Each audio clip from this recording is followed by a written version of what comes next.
Well, wukdar, the reason I focused on the dictionary is because you focused on the dictionary. You did try to use the dictionary that way. You used a common sense approach to philosophy, that things are just obvious. And you keep saying that science is about absolutes, but I'm sure you know that science is about theories, and that absolutes, like Newton's laws that stood for 100 years and are still used, that it has been productive to doubt those. Okay? It has been productive. Science is not making absolute statements. It's making skeptical statements, okay? It's making skeptical statements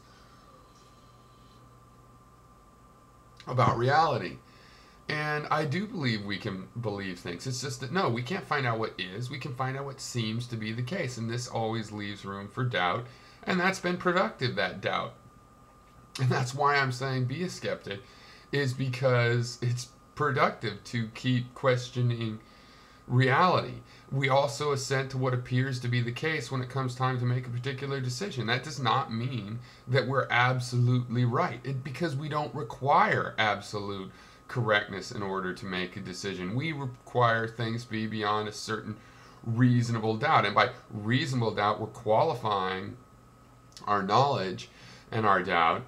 There's always some reasonable doubt, but there's always some reasonable, reason to to go ahead and act on what we think is the case right now.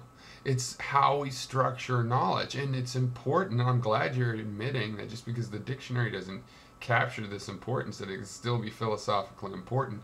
Exactly how we arrange our knowledge, and how could I get so concerned about? Well, first of all, as I told you, it's just as an intellectual matter. I mean, I wouldn't engage with you if I had no respect for you. So, I mean, there's really not an issue with that. But, but there is an issue with you wanting to hold on to objective knowledge when you fully admit, just like everybody, that really we have just relative amounts of knowledge and theoretical assertions to make. Just stick with that. And we are able to function in a world that just has skeptical knowledge. So, let's admit that's what we're functioning in. That's all I'm saying. As far as me, doubting too much, no, I don't doubt too much. I am very objective in these common sense meaning of the word. But the objective fact is that all of our knowledge is based on sense experiences. And this is really important. This is why science is based on experiment. It's not based on mystical revelation or anything else. It's based on setting up some device, some gadget, some experiment that then turns, a phenomenon into something we can sense, into something where we can demonstrate for ourselves. That's not necessary if knowledge is just absolutely pure.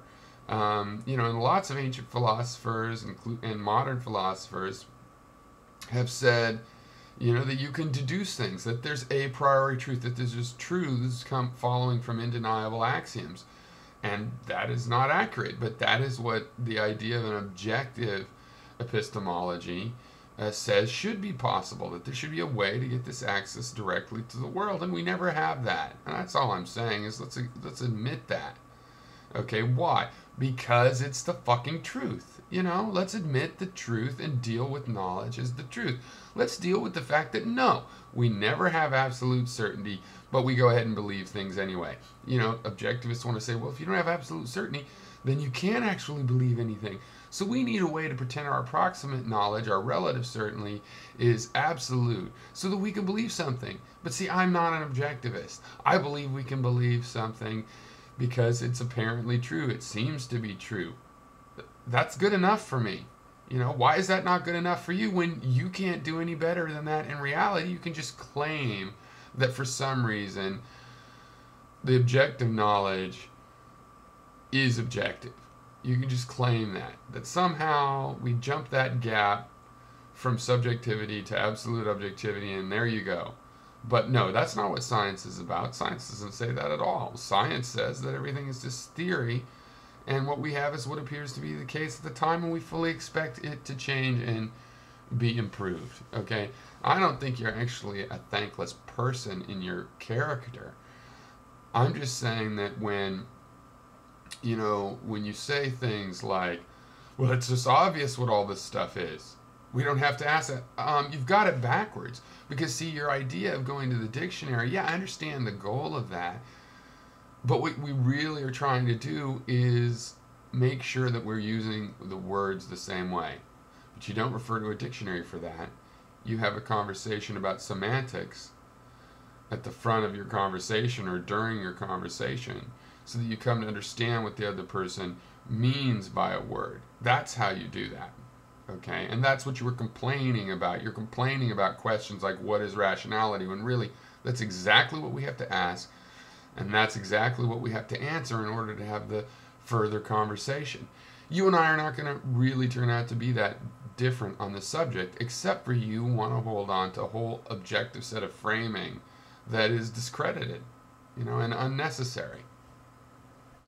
So, another thing is you are using the words loosely, and that's fine, but that's all the more reason to have this semantic discussion, because if saying something is logical is just going to be a placeholder for saying that it's objective, it's just going to be a placeholder for saying this, you're just talking about people being honest about the evidence that they have gotten, right? People being honest. All of those terms don't need to mean the same thing. They actually have different shades of meaning. I mean, being logical is a part of being honest at this point, because the rules of logic are pretty sound. And if you want to reject them, you can do it, logically itself. But guess what? Yeah, lots of things can be logical because logic proves that if A, then B. If you start from a certain principle like, it's morally required for me to do whatever it takes to improve my own material wealth, then yeah, you can draw conclusions from that are logical, because logic does not judge the input principles. It just derives truths from them. So it's different than what objective means. It's different from what reason or rationality means. See, I answered what is rational, and it wasn't confusing. I said what is rational, and I also admitted that, this is my definition that I've done because I think it makes for a useful definition. But rationality happens to be about comparing things, about taking ratios, about measuring one thing in terms of another thing, and that is rationality. That's separate from reasonableness, which is using reasons in your argument. That is separate from logic, which means that you have only used logic to derive conclusions from your principles. The principles still have to sort of stand on their own. These things are distinct, and it's not really that subtle, the distinction. The distinction is very important to the conversation that we're having. And if you don't want to second guess, well, how do people think what they think? Well, then fine, you don't want to do philosophy. Fine. But there's nothing for you to ridicule if you're not taking part in the conversation because you refuse to use terms that are fine-grained enough to capture the concepts we're discussing. Okay?